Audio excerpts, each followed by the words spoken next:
Barang siapa yang mengamalkan ilmunya meski sedikit terus menerus, maka akan Allah ajrah, Allah akan senantiasa menyempurnakan pahalanya. Bismillahirrahmanirrahim. Assalamualaikum warahmatullahi wabarakatuh. Alhamdulillahirabbil alamin, wassalatu wassalamu ala sayyidil mursalin Muhammadin wa ala alihi washabbihi ajma'in. Amma ba'du. Bapak Ibu hadirin jamaah salat subuh yang mudah-mudahan senantiasa dimuliakan Allah. Puji syukur mari senantiasa kita panjatkan kehadirat Allah Subhanahu wa taala, Zat yang maha suci, yang hanya dengan limpahan rahmat, hidayah dan inayahnya kita semua masih diberi kekuatan lahir maupun batin sehingga masih mampu melaksanakan sholat subuh secara berjamaah. Mudah-mudahan seluruh rangkaian amalan kita khususnya di bulan suci Ramadan ini senantiasa diterima oleh Allah Subhanahu wa taala. Amin ya rabbal alamin. Shalawat dan salam semoga tetap tercurah pada baginda Nabi Agung Muhammad sallallahu alaihi wasallam, para keluarga, sahabat, pengikutnya, kita semua hingga akhir zaman. Amin ya rabbal alamin. Bapak Ibu hadirin yang kami hormati, salah satu keutamaan di bulan suci Ramadan adalah menghadiri majelis taklim. Ada sebuah riwayat Rasulullah SAW bersabda yang diambil dari sebuah buku kitab Durratun Nasihin.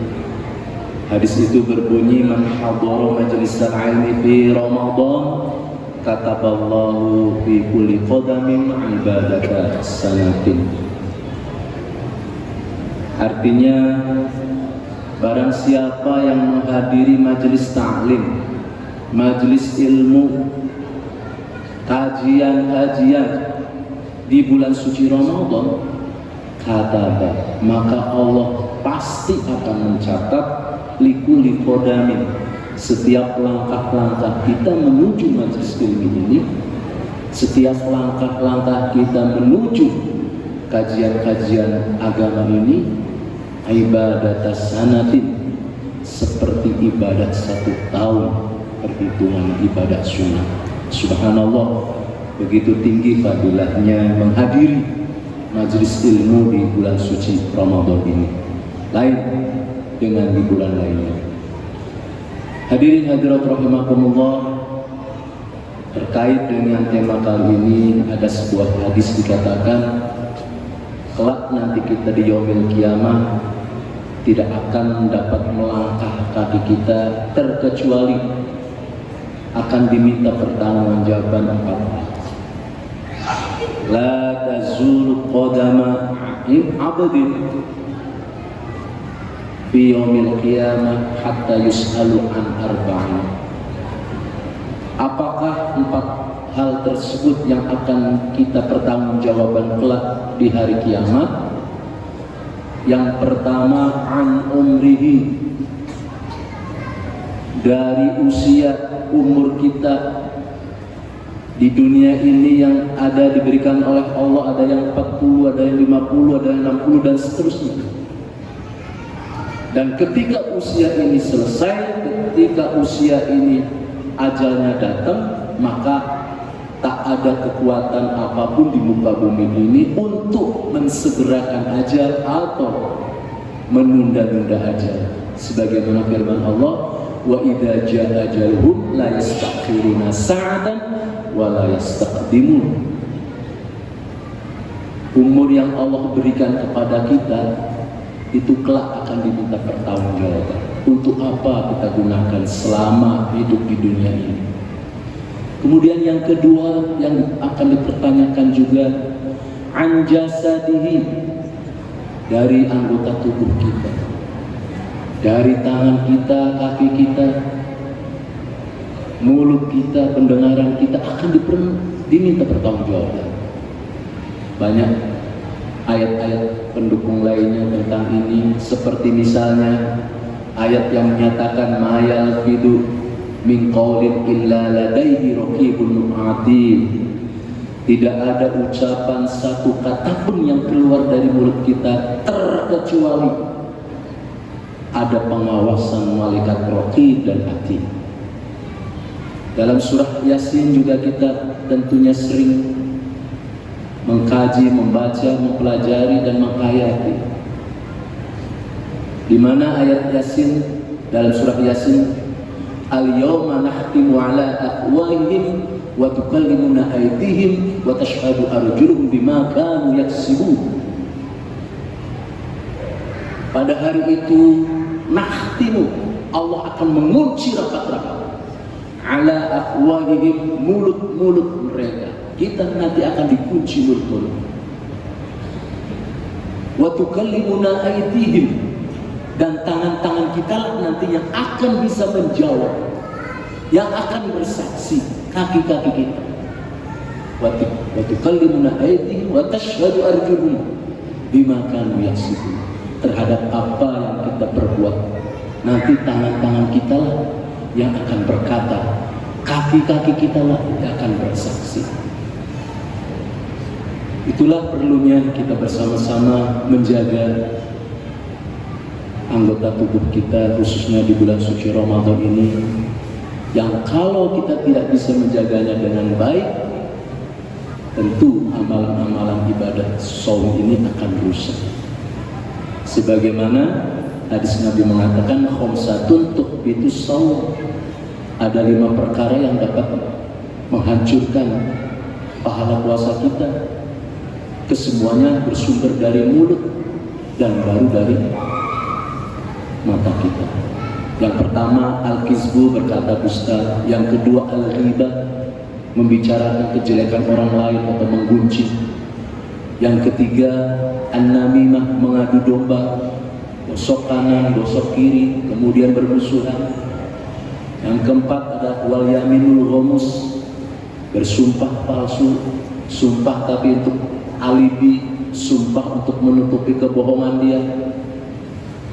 Yang kelima an-nazru bisyahwah, melihat dengan nafsu birahi, dengan syahwat. Ini nanti yang semuanya akan merusak pahala siam, nauzubillah. Jadi yang kedua yang nanti akan dipertanggungjawabkan di hari kiamat tentang anggota tubuh kita. Selanjutnya yang ketiga wa ilmi, dari ilmu kita. Ya. Pertanyaannya sama, ya, bima amila biha, untuk apa, diamalkan atau tidak kita punya ilmu ini. Apa sekedar untuk hujah saja, sekedar untuk hazanah keilmuan saja, tapi tanpa diamalkan? Ini juga akan dipertanyakan. Ilmu sedikit diamalkan akan lebih jauh bermanfaat daripada banyak ilmu tapi tidak diamalkan. Man amila ilman atamallahu ajrah, kata Nabi. Barang siapa yang mengamalkan ilmunya meski sedikit terus menerus, maka atamallahu ajrah, Allah akan senantiasa menyempurnakan pahalanya. Lalu yang terakhir, yang keempat, yang nanti akan kita pertanggungjawabkan kelak di yaumil qiyamah, yaitu amalihi, tentang harta kita. Kalau tadi yang 3 ini pertanyaannya satu arah, umur untuk apa kau habiskan, jasad untuk apa kau gunakan, ilmu untuk apa kau amalkan. Tapi pertanyaan yang terakhir ini adalah 2 arah. Min aina iktasabahu wa fima anfaqahu. Terhadap pertanyaan harta ini 2 ternyata. Dari mana kau dapatkan harta itu dan untuk apa kau belanjakan? Subhanallah. Terhadap harta ini pertanggungjawabannya sangat berat sekali. Dan di antara syariat yang diwajibkan kepada kita, bahkan menjadi rukun Islam.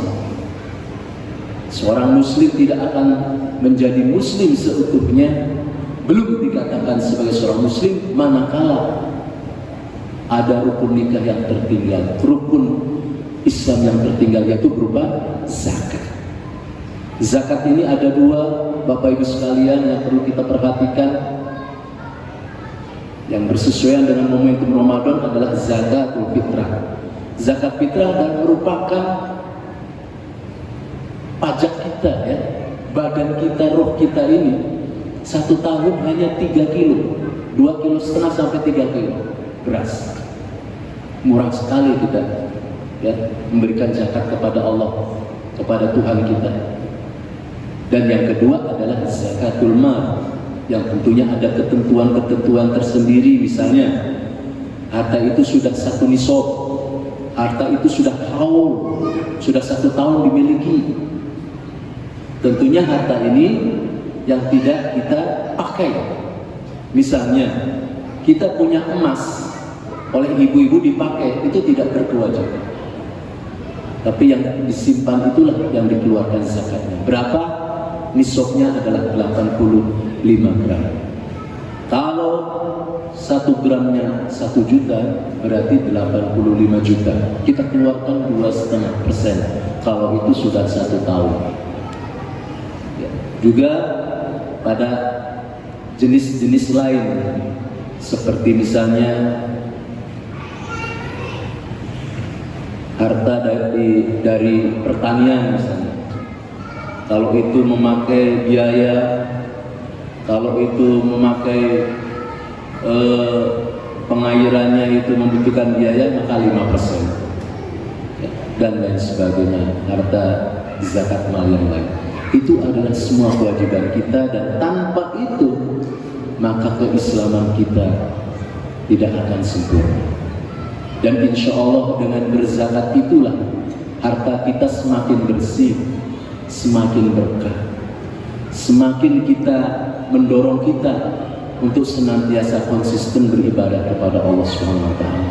Itulah bedanya mana harta yang tidak berkah dan mana harta yang berkah. Harta yang berkah senantiasa membuat kita nyaman. Harta yang berkah senantiasa membuat kita semangat untuk beribadah. Harta yang berkah adalah harta yang ketika kita dibutuhkan selalu ada di samping kita. Insya Allah dengan berzakat, berinfak dan bersedekah, itulah harta kita makin bersih, makin berkah. Dan insya Allah kita pun ketika nanti dipertanyakan di yaumil qiyamah akan selamat, ya, dari hisab Allah tentang harta ini. Hadirin hadirat rahimakumullah, mungkin sebagai salah satu amalan, ya, yang akan saya sampaikan ini mudah-mudahan menjadi bekal, ya, untuk kita semua sebagai kenang-kenangan dari saya barangkali, untuk ayo kita lakukan, ya, sebuah riwayat yang diceritakan dari Rasulullah SAW ketika suatu saat berwasiat kepada putrinya yang namanya Fatimah Az-Zahra, di mana wasiatnya sebagai berikut: wahai Fatimah, jangan kau tidur sebelum melakukan 4 perkara. Yang pertama, jangan kau tidur sebelum menghatamkan Quran. Yang kedua, wahai Fatimah putriku, jangan kau tidur sebelum mendapatkan kerelaan dari saudara-saudara sesama muslim.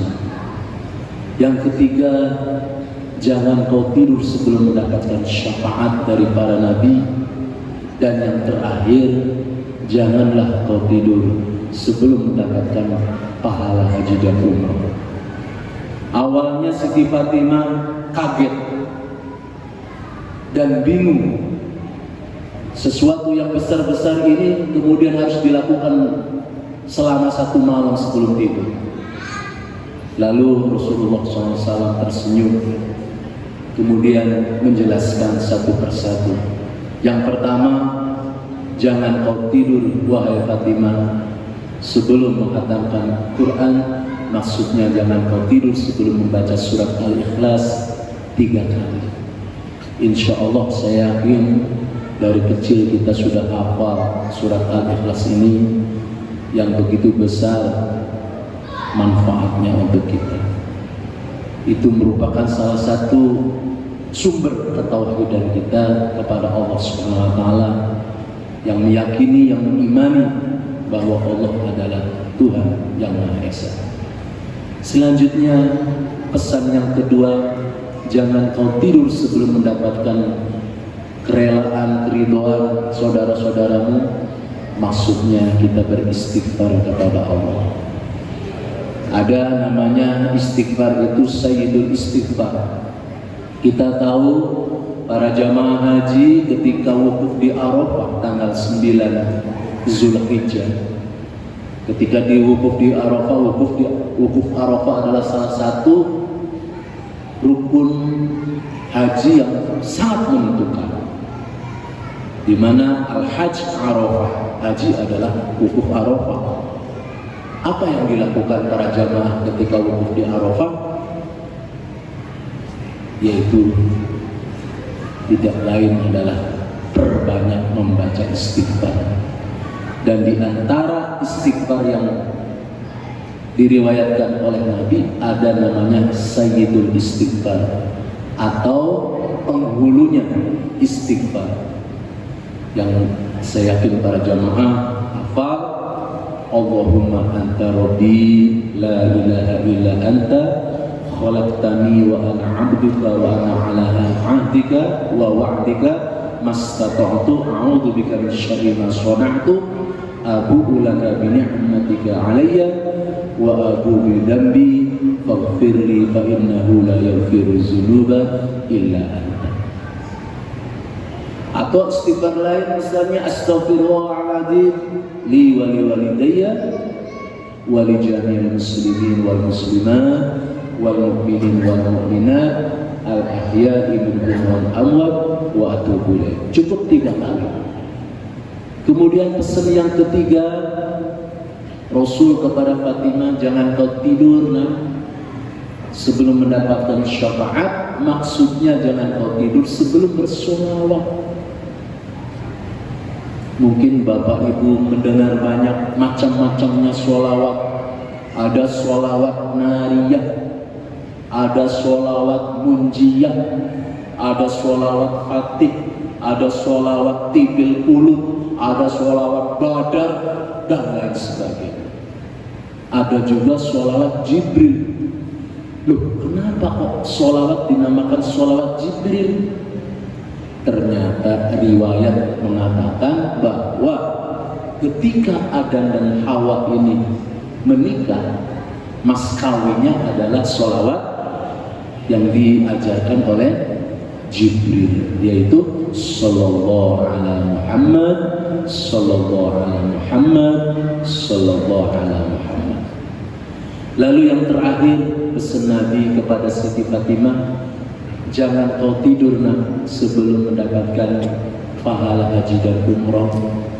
Maksudnya janganlah tidur sebelum membacakan tasbih subhanallah walhamdulillah wala ilaha illallah wallahu akbar wala hawla wala quwwata illa billahil aliyyil azim. 3. Itulah bapak-bapak, ibu-ibu, kita harapkan pasca Ramadan ini yang baru mendengar barangkali atau yang sudah tinggal terus diamalkan, ya, terus diajarkan kepada anak-anak kita, saudara-saudara kita, bahwa sebelum tidur, setelah mengambil air wudhu, ya, ketika kita tidur diusahakan dalam keadaan suci, sehingga apa yang kita lakukan senantiasa dicatat oleh malaikat kebaikan-kebaikan. Dan setelah ambil air wudhu, kita baca tadi 4 hal itu. Yang pertama surat Al-Ikhlas 3 kali, yang kedua adalah istighfar 3 kali, yang ketiga adalah sholawat 3 kali, dan yang keempat adalah tasbih.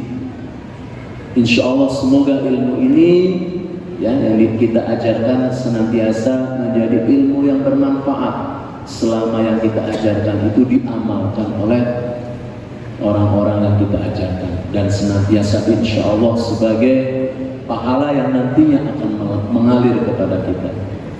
Kita tahu bahwa hidup kita terbatas di dunia ini, tidak akan selamanya, ya.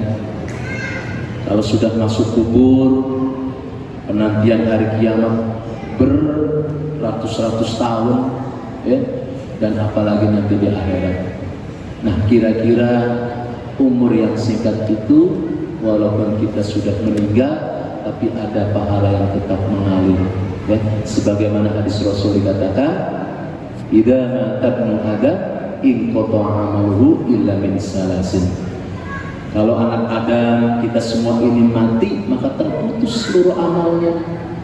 Tidak bisa lagi sholat, tidak lagi bisa bersedekah, tidak bisa lagi mengaji, tidak lagi bisa melakukan aktivitas-aktivitas keagamaan lainnya.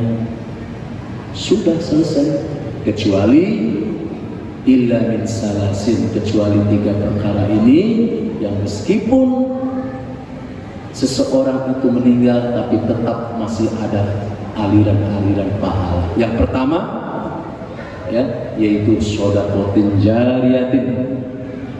Kita bersedekah,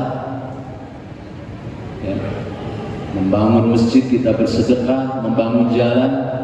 Selama yang kita bangun itu digunakan di jalan Allah, digunakan untuk beribadah kepada Allah, maka selama itu pula kita terus akan mendapatkan aliran pahala.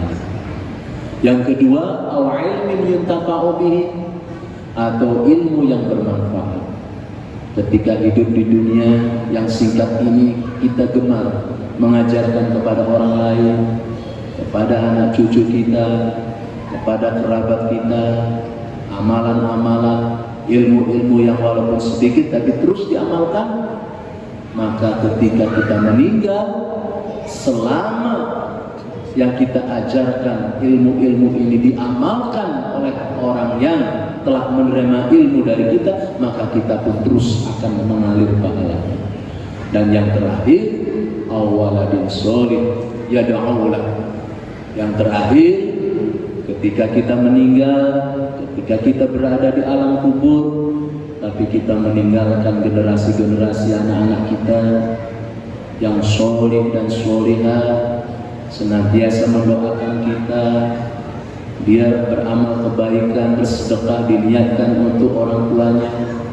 Dia tiap malam, tiap sholat selalu mendoakan pengampunan, permintaan pengampunan untuk kedua orang tuanya, ya. Kemudian dia meneruskan amalan-amalan, kebiasaan-kebiasaan orang tuanya yang baik-baik, menyambungkan tali silaturahim terhadap orang tuanya ketika hidup di dunia, dengan kerabatnya, dengan koleganya, dengan sahabat-sahabatnya, diteruskan hubungannya oleh anak cucunya. Itulah, ya, yang nanti akan terus mengalir pahalanya kepada si mayit yang meskipun sudah meninggal, meskipun sudah berada di alam kubur, tapi terus akan mendapatkan aliran pahala-pahala kebaikan dari anak-anak yang soleh dan solehah yang telah dididiknya ketika dia hidup. Ibu bapak yang saya hormati, demikian saja barangkali yang dapat saya sampaikan dalam kuliah subuh ini. Mudah-mudahan kita semua dapat memanfaatkan momentum Ramadan ini yang tinggal beberapa hari, kita manfaatkan sebaik mungkin, dan kita bawa spirit Ramadan ini ke bulan-bulan lainnya. Kebiasaan-kebiasaan yang baik di bulan suci Ramadan kita semua mencoba untuk menerapkannya di bulan-bulan lain. Dan juga mudah-mudahan nanti kita tutup rangkaian amalan-amalan kita dengan zakat fitrah.